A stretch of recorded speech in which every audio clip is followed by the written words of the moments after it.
KEET TV presents Homework Hotline, the after-school show that fuses learning with fun.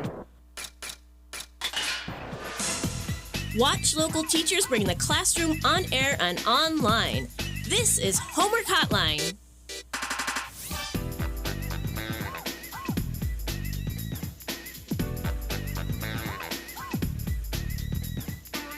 Welcome to Homework Hotline. My name's Pam Halstead, and I taught science at Fortuna High School.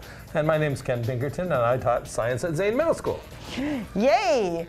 We're here and so excited to share with you the knowledge we have about Ben Franklin. Right, the science of Ben Franklin, and show you some fun stuff. So the reason we're picking Ben Franklin is Ken Burns did a wonderful series on Ben Franklin, and then as a result of that, KEET got a grant, and part of the grant will go to exhibits at the Redwood Discovery Museum. So some of the things I'm showing you we're trying to turn into exhibits, so they're kind of prototypes and trying to set it up so that we can have them at the museum and they work over and over and over again. So, nice. And then we can do some demonstrations, and then I'm visiting some classrooms to do fun with optics. Oh, good deal. And then going back to Tuesday's show, these are bifocals. We talked about Ben Franklin invented bifocal lenses. So if you can look at these are the lens on top is like the full lens. And then down here you can see a little line. I don't know if you can see it or not. And that's the second lens.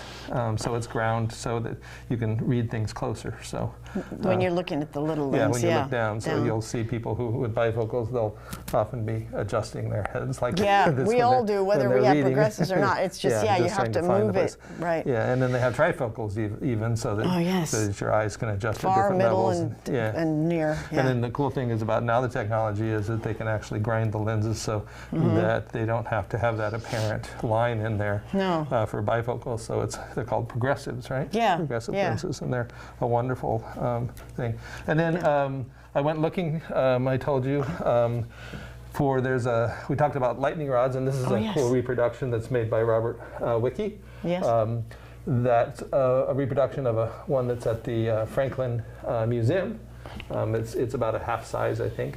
And then so I went into Eureka, and at the Simpson Vance house, which is on G Street, they have a pretty cool, you can see at the top of that tower, there's a long rod that's, I would guess it's about 6 feet tall, and I think, I'm not sure, that's a lightning rod. So I didn't see a wire coming down.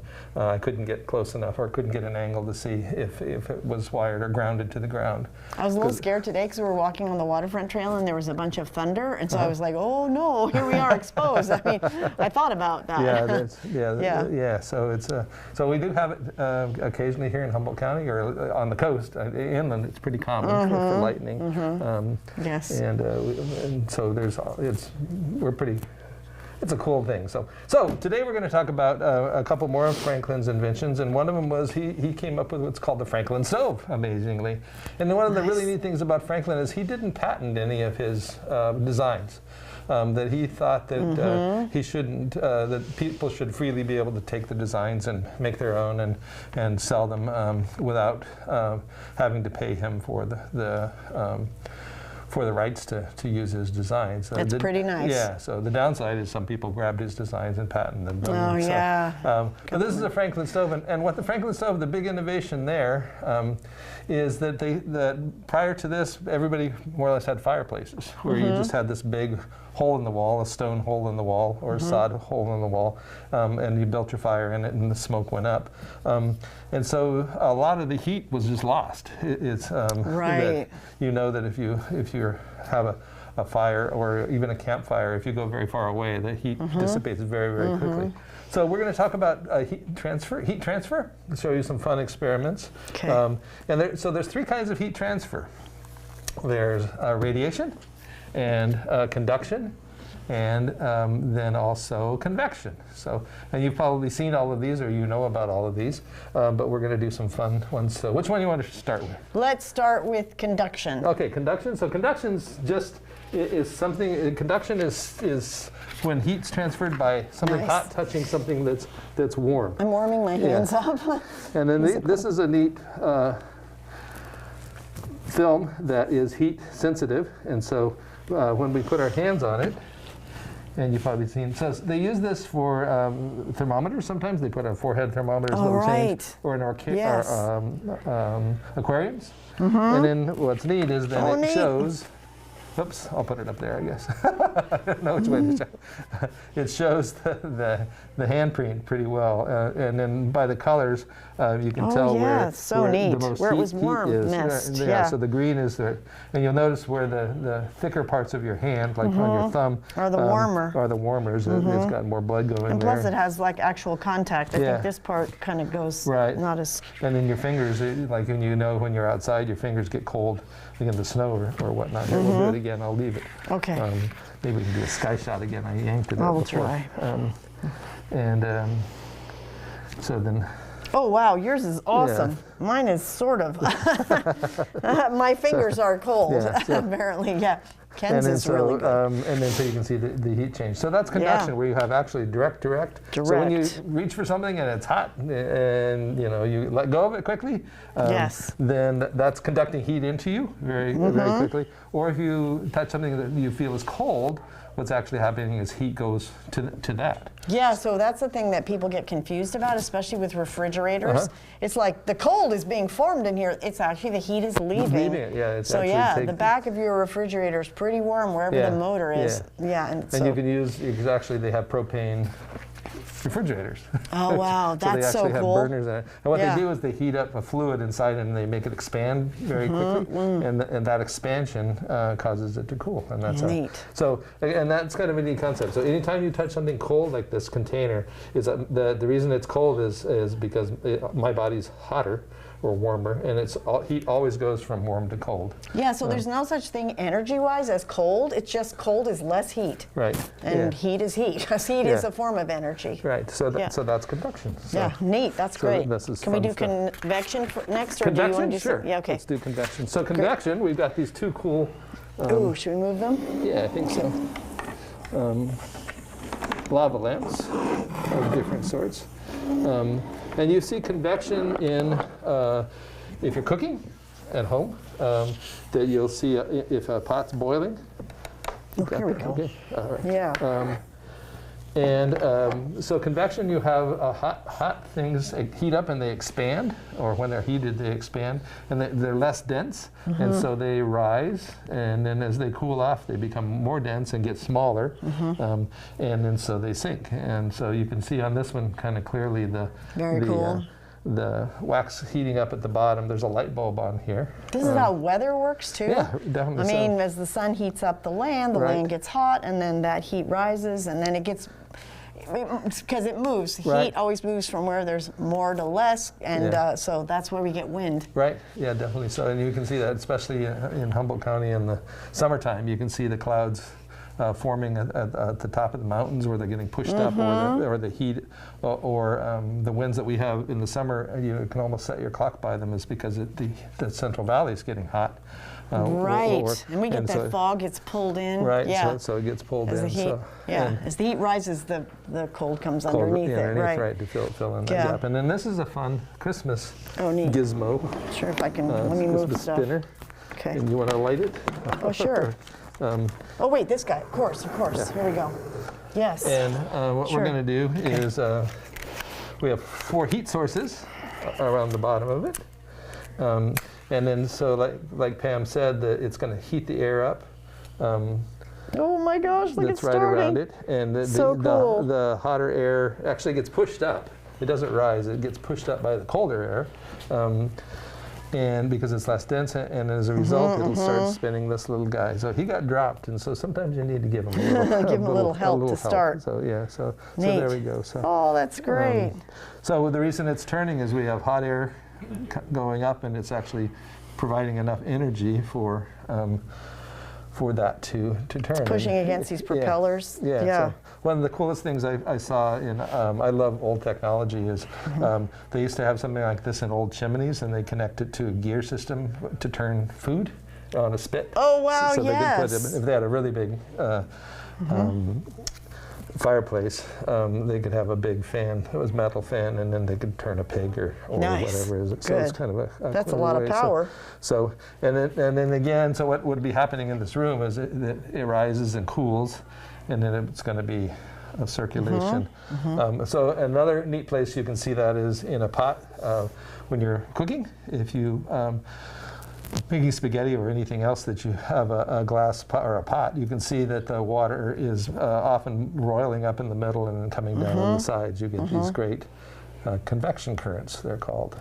Yes. And like Pam said, that's what drives our atmosphere too, is those convection currents on the equator cause winds, and so we have these relatively regular. And the ocean currents as well. Right. Super important for controlling for controlling weather or controlling climate. Right. Sorry. So, everything is heat driven, and so and then the issues we're having now is we're getting too much heat. So they're getting lots of big giant storms back east or all around the world, and droughts. The crazy wind that we've had this year has been interesting. Yeah, and it's extended. Although my brother lives outside of Las Vegas, and they're having 60-mile-an-hour winds almost every day. I mean, yes, that's terrible. So structures. That one is convection. Very cool. And we only have one left, radiation, or did you want to do something else? Okay. So we'll do Should I blow these out? I think so. Okay.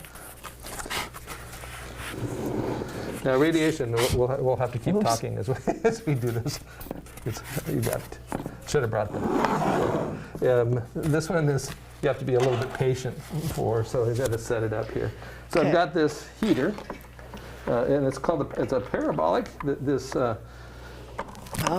shape is called a parabolic heater, and you might have seen these if you shop at Costco. Sometimes you'll be walking down the aisle, and all of a sudden you hit a warm spot. Warm spot, right. So the shape of this, it takes from the center and it projects it out. So so I'm going to put that right here on top of these boxes.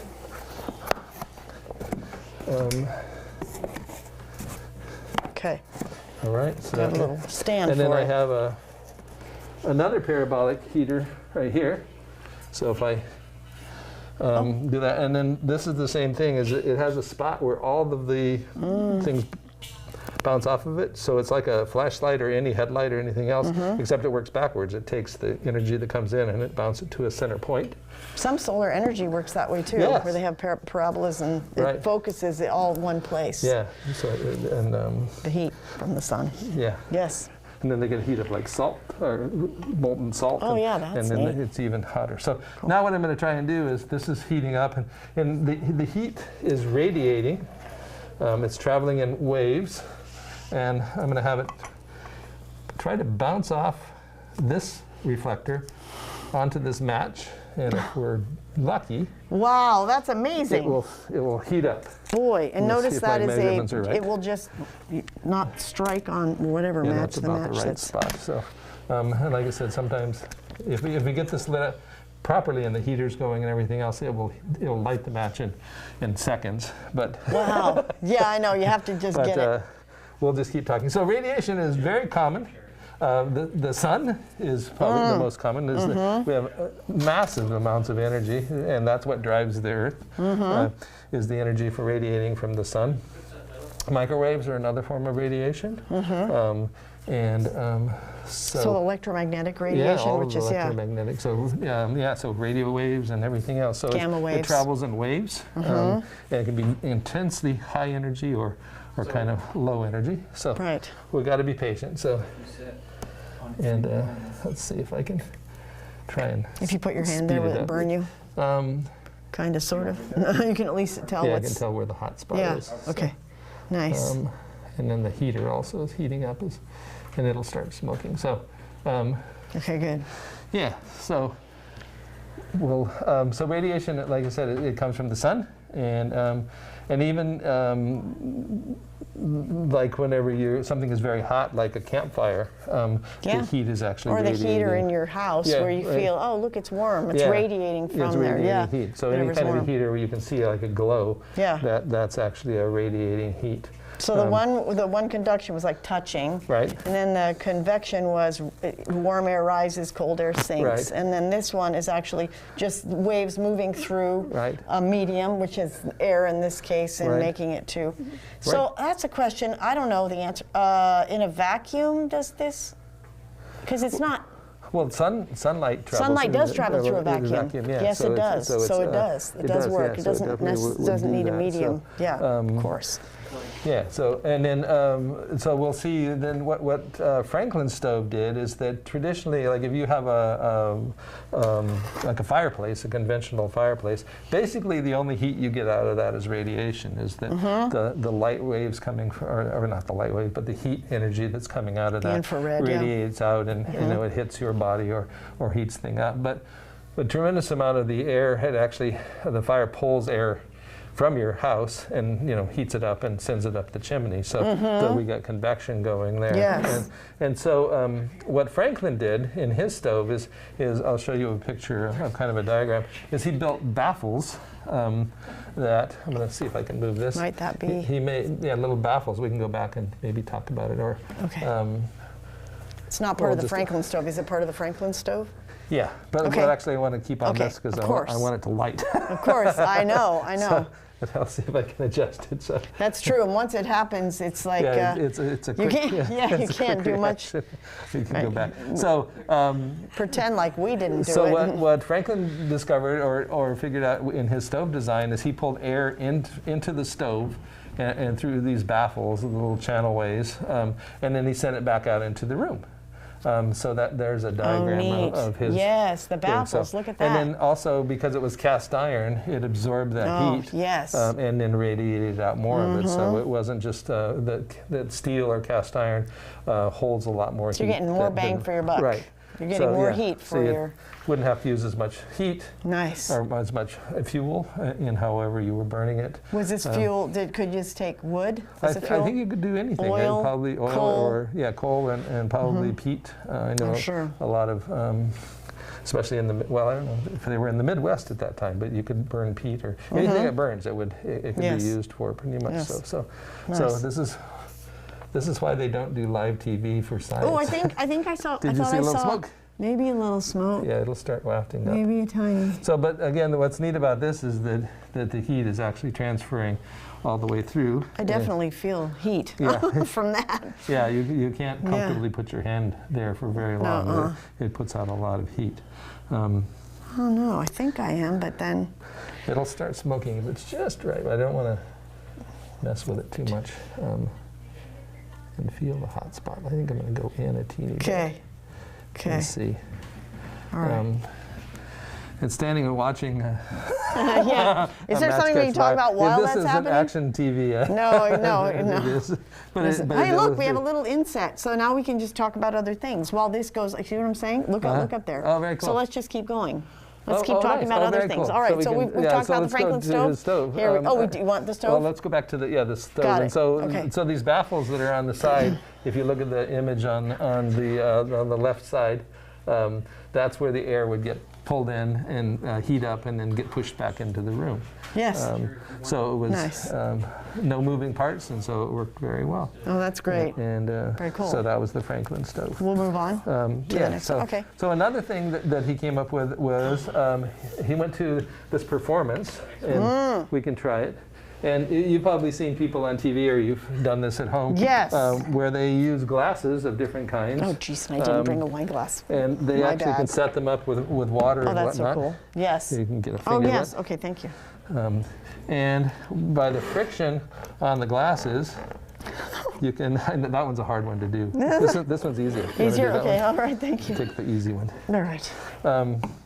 So he went to this performance, and there were these people who were playing music. With a lot of, at least 8.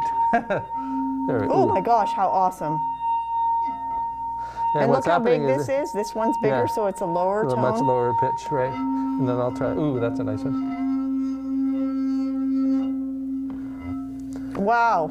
So he thought that was a pretty attractive or a neat thing, but being Ben Franklin, he thought of a way to make it even better. So can you pass me the little one and I'll see? Yes. So what do you think this one will do? The highest pitch of all. Should be the high. But I think this it's very vibrational. Yeah, really. It just zippity-doo-dah. So much, yeah. And we might not be able to get one out of that. We'd be patient.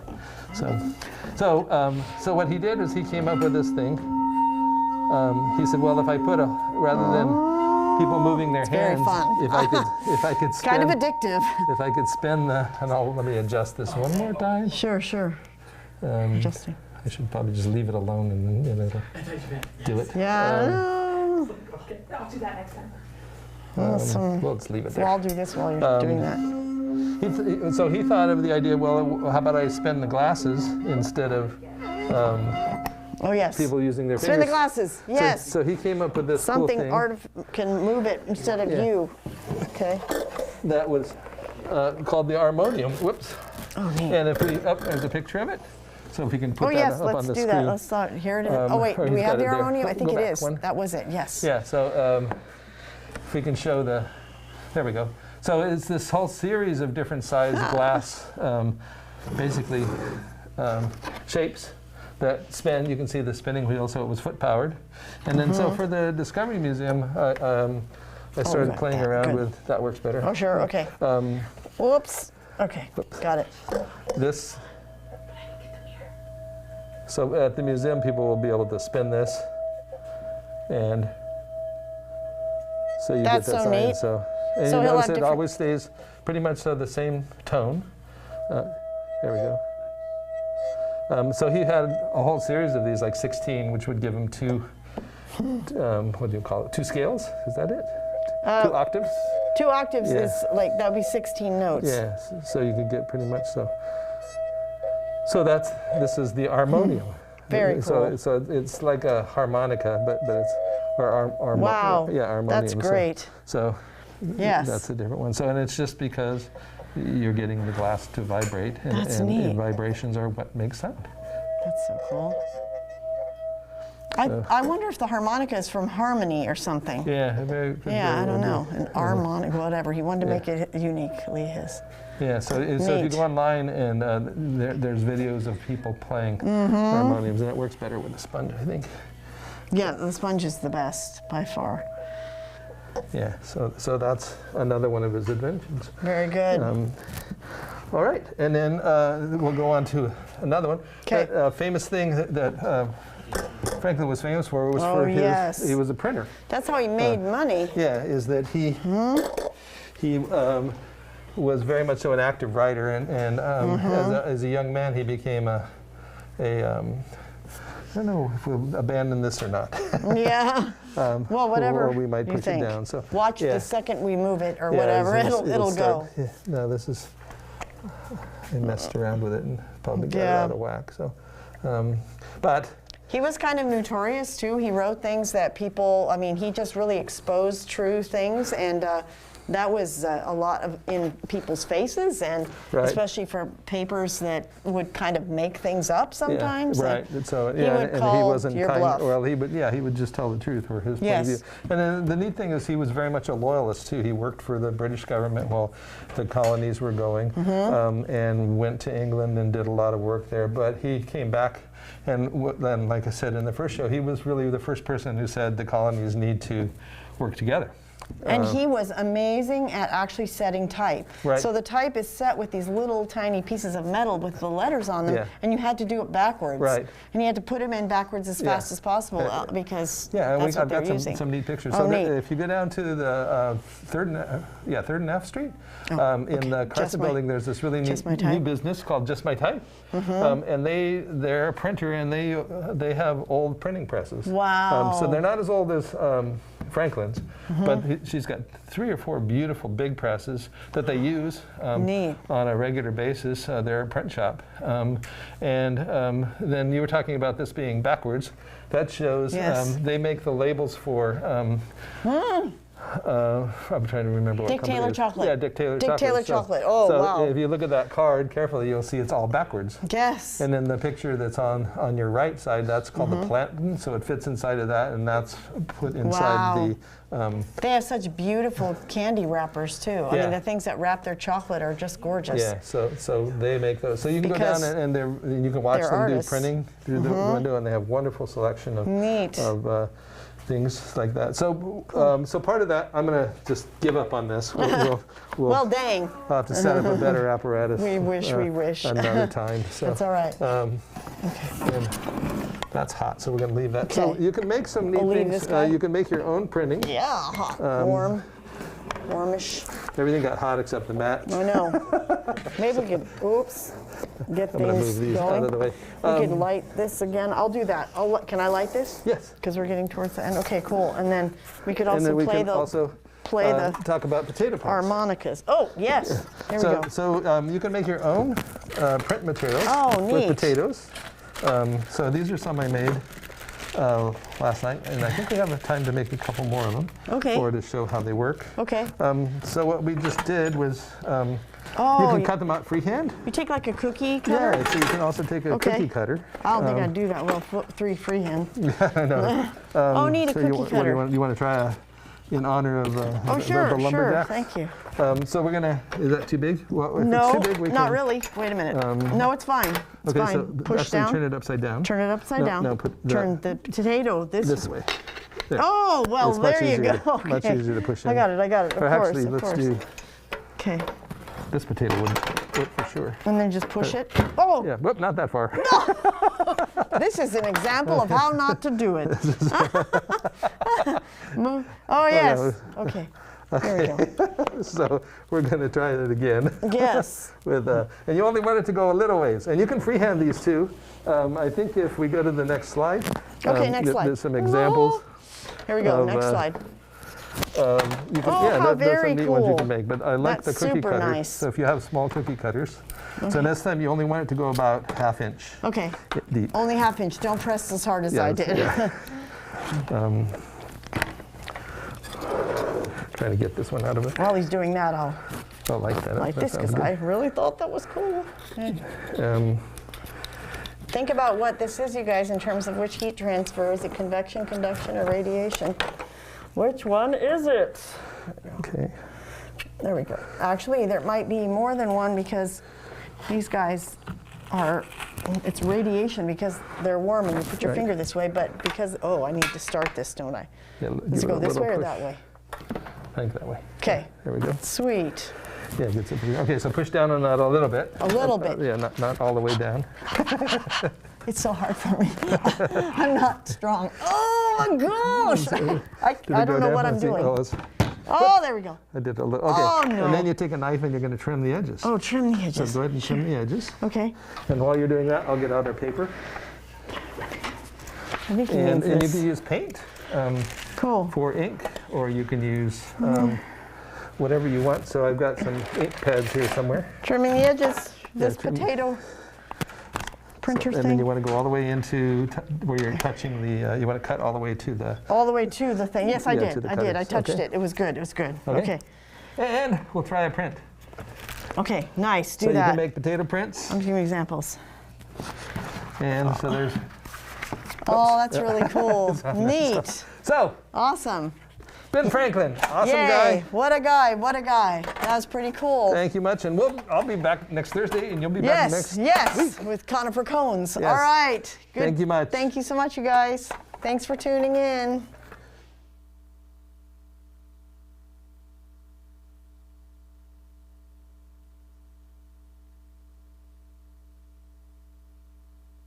Works pretty good.